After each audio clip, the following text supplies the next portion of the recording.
I can explain this. I was thinking about what to do for this week's episode, and I was recalling an experiment from elementary school, 4th or 5th grade or something. I don't recall if it was chemistry or biology.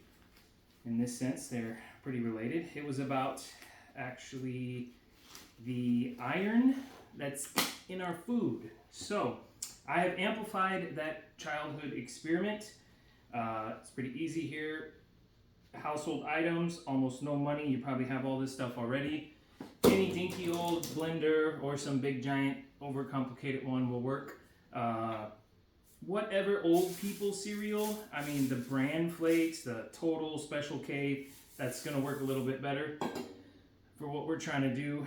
If you don't even have a blender, no worries. I mean, I did use a blender for what we're about to do, but you can just throw those guys in a bag and just beat them on up. It should be fine. Now, the other things we're going to need are just a simple sheet of paper for our results, a couple Q-tips, and a bag that seals relatively well. You'll see why in a moment. Now, the reason I'm wearing gloves and safety glasses is not just because that's what we do here at the Gourmet Garage, but because we are going to be using neodymium magnets, also known as rare earth magnets. These guys can be a little dangerous. If they get anywhere near metal, they will hop across the room, and they're small. They get stuck to things. If a child swallows one, well, let's just keep that from happening, right? So, all right, the other day the neighborhood kid was riding by on his bike, and I stole this off of it. It's like a phone holder or something. I don't know. I'll give it back to him tonight.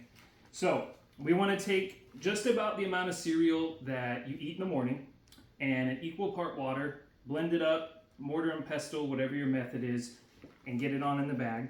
Now, the side that doesn't have a label, we want to put our magnet on there. And then it's going to help if you have a little air in the bag. You don't want the air out as if you're trying to save the food. And with the magnet in place, you just want to come up with some kind of new dance. Probably won't catch on, but it'll work for us. Now, here's the bad news. You really have to do this for about 3 or 4 minutes. And of course, we're not going to do that. So through the magic of television, 3 or 4 minutes. All right, so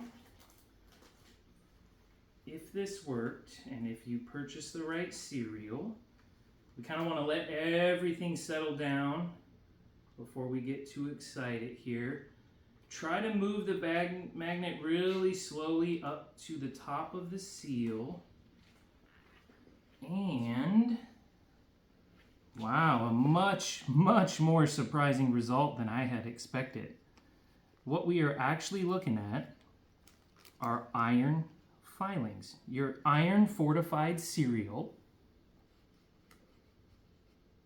is just that, fortified with iron.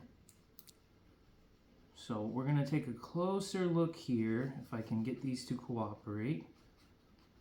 Let's get those in check. I don't want to use the neodymium magnets just yet. Okay, that should work for what we're trying to do here. So you want to be very careful. Let's get this thing open without losing our newfound treasure. We're going to use our Q-tip here. Now, the less moisture we can take with it, the better. That was a pretty good grab, I'd say. Okay. Go back in for more. Close this up and set it aside. Now, to really see what's going on, it would probably be best to let this dry out a bit. But we don't like to waste time here at the Gourmet Garage. Oh, wow. Look at this. So for all you cereal eaters out there, you are definitely getting your daily requirements of nuts and bolts.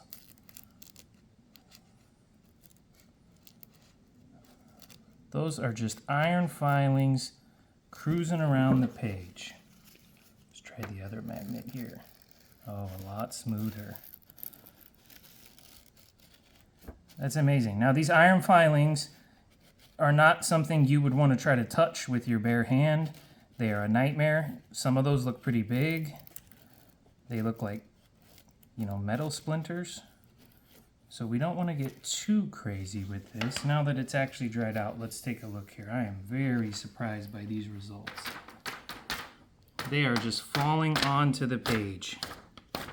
Looks like something that would come off the lathe. Fascinating. So, when you read the nutrition facts on the side of a box of cereal, those milligrams of iron, well, now you know.